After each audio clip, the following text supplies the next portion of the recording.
रहना क्या होता है? पानी पीते हुए ये सोचना कि मैं पानी पी रहा हूँ, पानी अलर्ट मेरे अंदर उतर रहा है, पानी मेरी ज़रूरत है, पानी मुझे सराप कर रहा है, पानी का टेस्ट कैसा है, ये सब भी तो सोच ही है। और किसी भी वक़्त हम किसी भी लम्हे को पूरी तरह अवेयर होकर देख सकते हैं। जब मैं अवेयर होने की कोशिश करती हूँ, तो वो भी सोच का ही एक हिस्सा नहीं है। जिद्दू कृष्णमूर्ति कहते हैं कि अपने अंदर उभरते हुए गुस्से को देखो। आप भी यही कहते हैं। अगर मैं गुस्से को देखती हूँ और उसे कबूल करती हूँ, तो मैं अपने आप को गुस्सा करने की इजाज़त दे देती हूँ और मेरे एक्शन में कोई तब्दीली नहीं आती। अगर मैं फ़रार के लिए कुछ खाती हूँ, तो मैं देखती हूँ कि ये मैं फ़रार के लिए कर रही हूँ, मगर मैं इस तरह खुद को इजाज़त दे देती हूँ बेज़रूरत खाने की।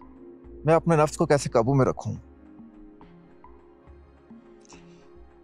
जब तक ना आप इसे काबू में कर रही हैं, आपका अपना तजर्बा बता रहा है कि ये काबू में आ नहीं रहा।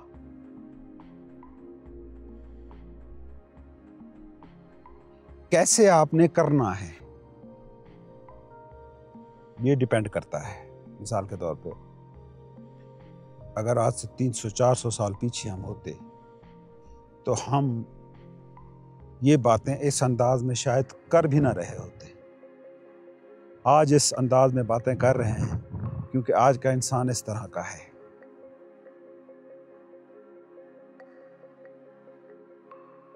यहाँ जो मसला सिंपली नजर आ रहा है वो ये नजर आ रहा है कि यहाँ भी इम्पोर्टेंस बीइंग को नहीं दी जा रही, इम्पोर्टेंस दी जा रही है एक्शंस को। आपके थॉट ही हैं। पानी पी रहा हूं, पानी पी रही हूं, पानी को जिसमें जाता हुआ महसूस कर रही हूं।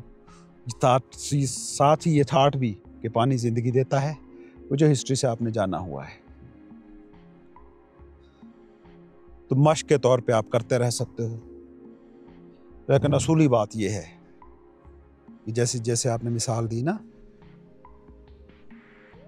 कि जी गुस्सा आ रहा है और मैं जान रही हूं, फिर भी मैं गुस्सा करने की इजाज़त खुद को दे रही हूं, तो फ़र्क तो कोई ना हुआ कि गुस्सा आए मैं ना जानूं और गुस्सा कर लूं। ज़मीन आसमान का फ़र्क है।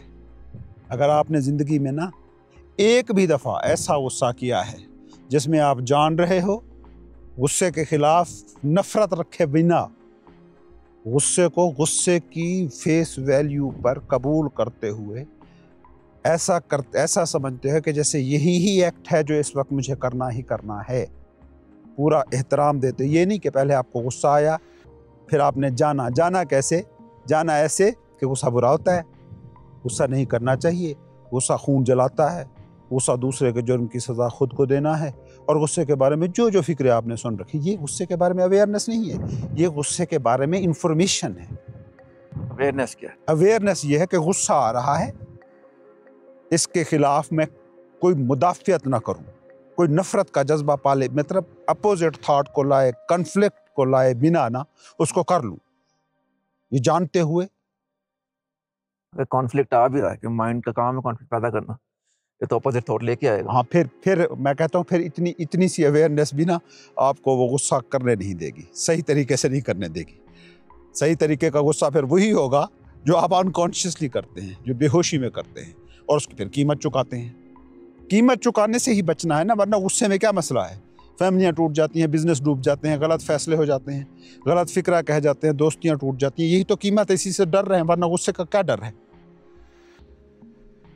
गुस्सा आया है, आपने उसको कर दिया है पूरी ईमानदारी के साथ, अवेयर रहते हुए पूरे का पूरा उसको होने दिया है, कोई नफरत का, कोई उसके खिलाफ नहीं सोचा।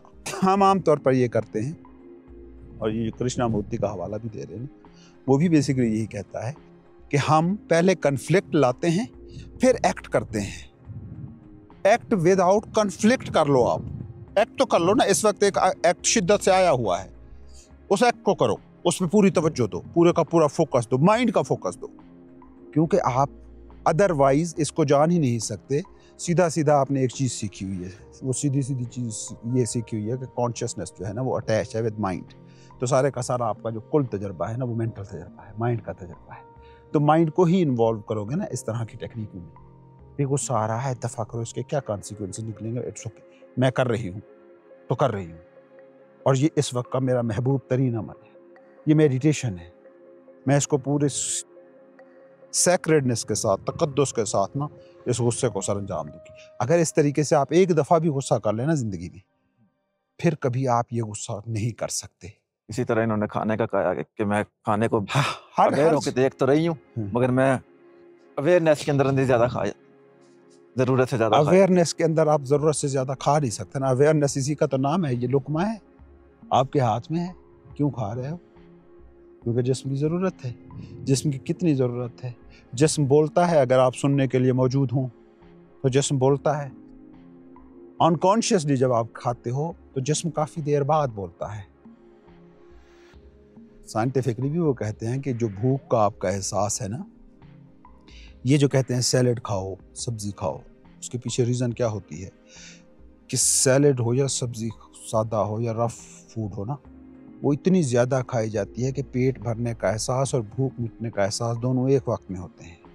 हम जो खाते हैं ना हाई कैलोरी खाना, प्रोसेस्ड फूड जो होती है ना, उसमें जो हमारा पेट भरने का है ना एहसास, वो हमारी भूख मिट जाने, जिस्मानी ज़रूरत मिट जाने के बाद काफ़ी देर बाद होता है। इसलिए आप देखें ना, आप जब भी होटल का खाना खाएं या इस तरह का मिसालेदार खाना खाएं ना, उसके बाद आप हमेशा हैवी फील करते हैं। कभी आप कोशिश करके ऐसा देख लें कि आप एक दिन सलाद पे या फ्रूट्स पे ज़िंदा रहने की कोशिश करते हैं। जितना खा लें आप, जितना आप पेट भर के खा लें, हैवीनेस पैदा नहीं होगी। तो कॉन्शियसनेस तो बेसिकली यही है ना कि ये लुकमा है, ये मेरे जिस्म की ज़रूरत है, इस स्पीशी को बाकी रखने के लिए ये मेरा फरीज़ा है, फंक्शन है, तो ये मैं उसको खा रही हूँ। ये जिस्म माइंड की लज्जत के लिए नहीं है कि पेट भर गया और मैं कहानी चली जा रही है, उस लज्जत के लिए नहीं है। तो अवेयरनेस की हालत ये तो नहीं हो सकता कि आप खाई जाओ। ये मुमकिन नहीं है, एक्चुअली मुमकिन नहीं है। मतलब थॉट की सतह पर आप थॉट की सतह पर ना अवेयर रहने की कोशिश कर रहे हो सिर्फ, यानी कि इसको यूं कहो, you are not aware but you are thinking of awareness. You are alert about your thoughts. You are not alert about that space where thought is functioning. वो जो कुल आपका मतलब आपका दिमाग अवेयर है, ठीक है, कॉन्शियसनेस में आपकी जो कुल अवेयरनेस है ना, उसमें दिमाग भी शामिल है, बॉडी भी शामिल है, इर्द गिर्द का माहौल भी शामिल है, ठीक है। अब आपका दिमाग अवेयर है लेकिन आप खाई जा रहे हैं एक्स्ट्रा, तो आपने जिस्म को इग्नोर कर दिया है ना। जिस्म के लिए नुकसानदेह आप ही कह रहे हो कि ओवर ईटिंग हो जाती है। तो आप अवेयर कहाँ रहे? अवेयरनेस का मतलब ही यही था कि पूरे के पूरे कुल इकोसिस्टम के साथ आप हम आहंग हैं, अवेयर हैं। तो ये थॉट के साथ ये अवेयरनेस है, आप अवेयरनेस कह रहे हो but you are thinking about awareness, not that के यू आर अवेयर। इसलिए कि आपके पास वो मसल डेवलप ही नहीं हो। तो बजाय इसके कि आप इसको इस तरीके से परखो, इस तरीके से परखने की कोशिश करो कि try to be mindful for 1 week or 2 weeks, try to do meditations and create little point for meditativeness। तो जब आपके अंदर ये meditativeness होगी ना, फिर आप इसी एक्ट को करके ना, तजर्बे करने हैं ना आपने, तो तजर्बे के लिए कह रहा हूँ, फिर आप इसी एक्ट को दोबारा करके देखें क्या अब भी वैसा ही होता है। असूली तौर पर नहीं होना चाहिए। अगर नहीं हुआ है, अगर नहीं हो पा रहा है ऐसा, तो इसका मतलब यह है कि मेडिटेशन को भी आपने एक थॉट के तौर पर, एक मेंटल प्रोसेस के तौर पर किया है। You are in the state of waiting कि इससे क्या होगा, इससे क्या होगा। आप उस हालत के साथ रहना आपने पसंद नहीं किया। इन्होंने कुछ टाइम के लिए ये कहा है वैसे कि पानी पी रही होती हैं तो पानी के टेस्ट को, उस जायके नहीं, को, ये वही है ना, मसल क्रिएट किए बिना हो रहा है ना। ये अवेयरनेस नहीं है, ये थॉट अबाउट अवेयरनेस है, क्योंकि मसल ही नहीं डेवलप हुआ है, एक चीज़ है ही नहीं मौजूद, एक चीज़ वो डिटेक्ट करने की सलाहियत ही नहीं रखती, उसमें वो डिटेक्शन पॉइंट ही नहीं है। तो आपका आम हालत में, आम जो इंसानी शऊर है ना, वो होता है attach to mind. So mind पर हो रही, माइंड में हो रही हर एक्टिविटी मेरी एक्टिविटी बन जाती है। मेडिटेशन क्या करती है? डिस्टेंस क्रिएट करती है आपके और माइंड का। अब आप दो हैं, तो जो ऑब्जर्व करेगा, awareness is the act of observing, witnessing, जो वो विटनेस है ना, वो सिर्फ ये नहीं देखेगा कि मैं ये लुकमा ये पानी का, वो ये देखेगा कि जो ये देख रहा है मैं उसको बैठा देख रहा हूँ। वो कृष्णमूर्ति भी इसके ऊपर ये कहता है कि observer is the observed. Simply जब तक ये मसल डेवलप नहीं होता ना, उस वक्त आप खेल जिस फ्रेम में रहे हैं ना, वो फ्रेम माइंड का है। तो आप इसको अवेयरनेस न कहें, इसको कहें thinking about awareness, thought of awareness.